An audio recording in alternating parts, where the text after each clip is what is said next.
ndi mu kifo kino ndi blind okuva 2016 okutuuka kati nzaaliwo nga manager w'ekifo kino. Ndiwo nga manager naye nga tulina ekitongole ekitutwala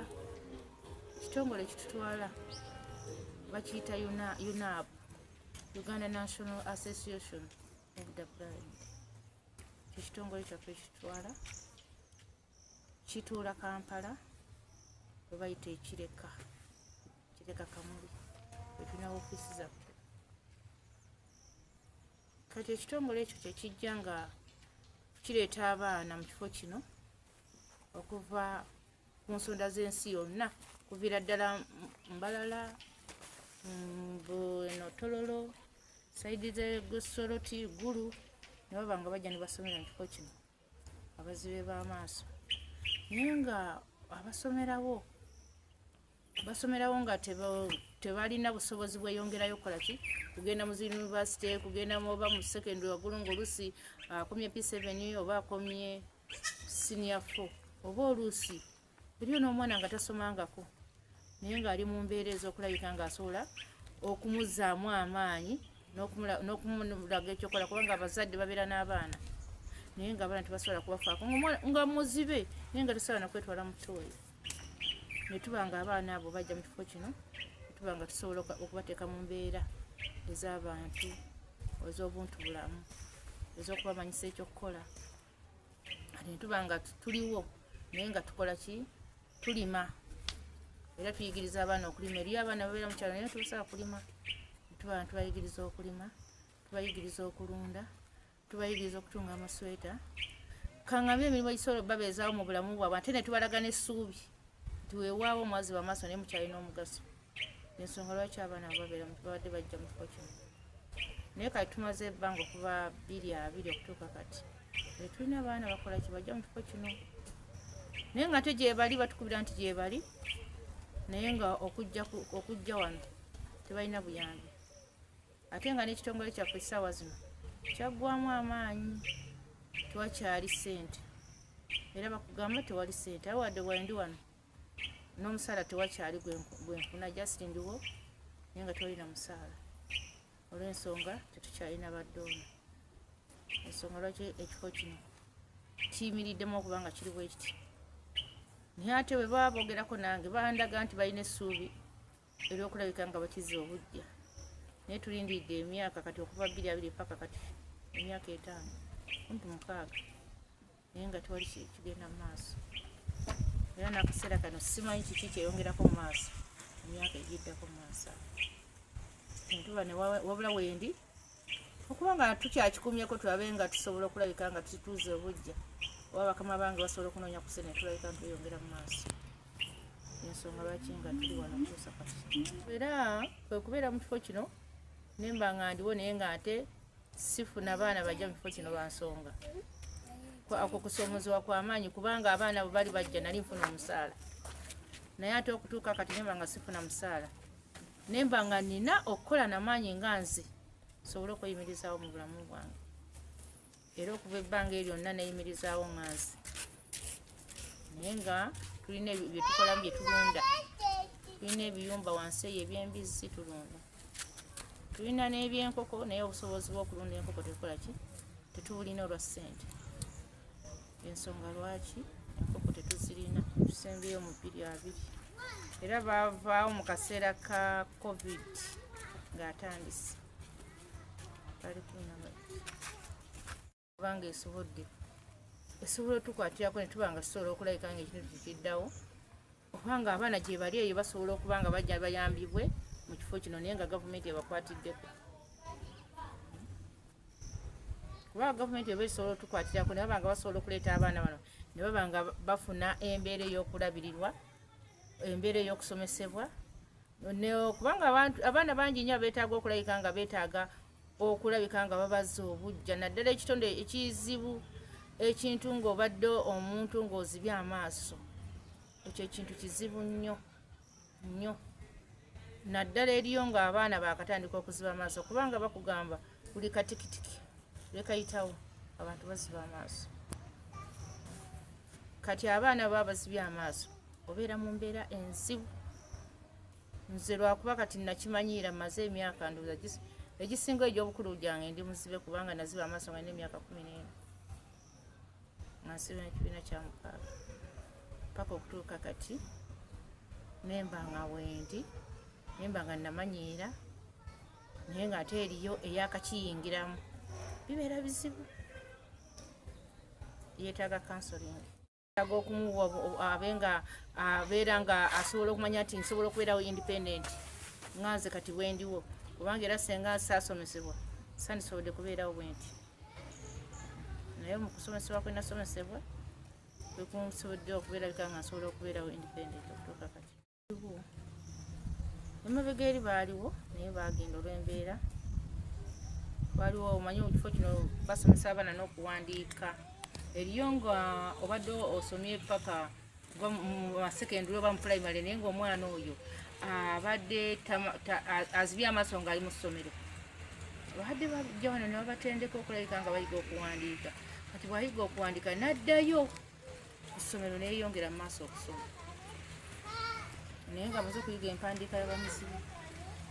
Naye oyo omusomesa yaliwo kale tumuyita omusomesa wa braille asomesa omwana okuyiga okuwandiika empandiika y'abamuzibu.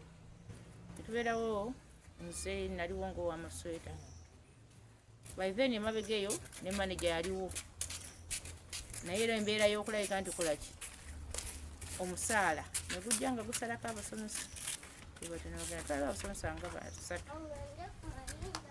Ekikulu kitwagala gavumenti erabike ng'esobola okubaako omukono gwetusuula ng'essomero lino lisobole okuzzibwamu obulamu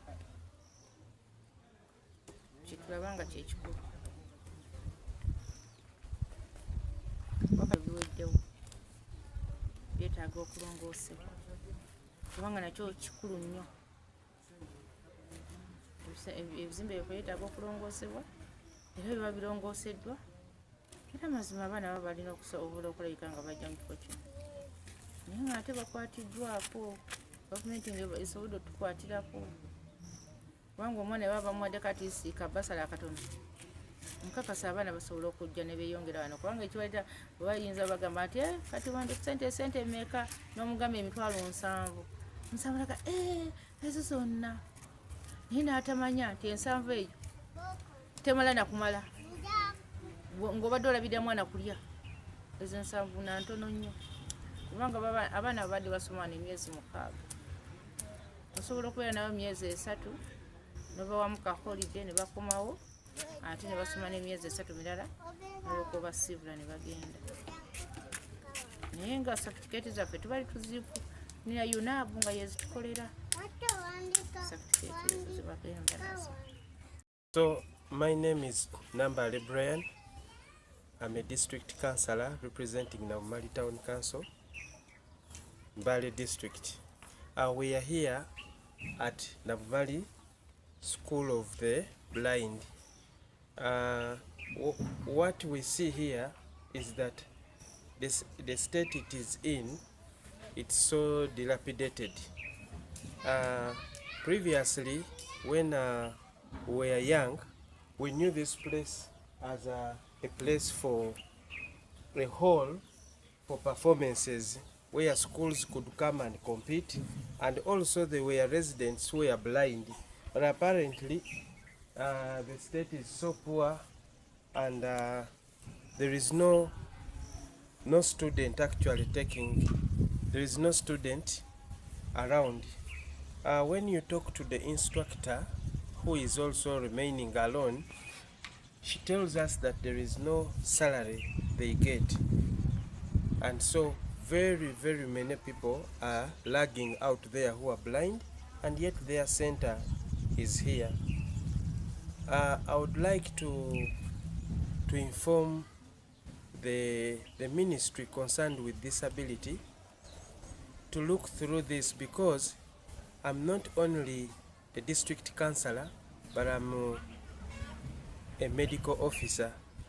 When you are treating any disease, especially diseases that cause disability, especially the eyes, we normally begin with our primary stages, which take as prevention. So how diseases affect eyes and how you can prevent them. So in our secondary management, we then manage with treating what can be cured. If that one fails, we go to the third level where we put glasses, which is tertiary, or surgeries where we attempt to manipulate and put lenses.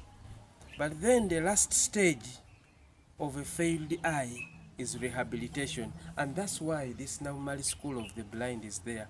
It's there to rehabilitate a person who has got blind, but to make sure that they can do something for themselves, and also to make sure that they can live and earn something even if they are blind. Therefore, it is very important because not everyone is born blind. Blindness, like any other disability, can get everyone at any time. Therefore, I call up government to look through this and see how to improve our last stage of rehabilitation. District local government, apparently, when you look at the budget for the people with disability, it lies under community-based services, which is social services, and I'm the chairperson for the committee. But when you lie there, you discover that the PWDs have been given very little money to support them, and also same to the elderly. So we don't see any budget that can accommodate the activities done for the School of the Blind, apart from say the money issued at the district for only celebration. The celebrations and are general, they are not specific to eyes, like the day for disability and the day for older persons. So that is how the budget is small in support.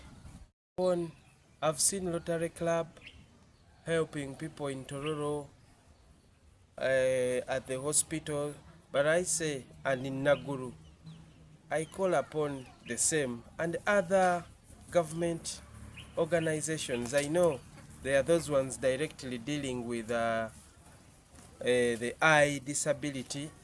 I call upon them to look at Navumali Center of the Blind, because it is the last stage that makes a blind person have value in society, because there is a say which says that disability is not inability, and Navumali Center of the Blind actually answers that question.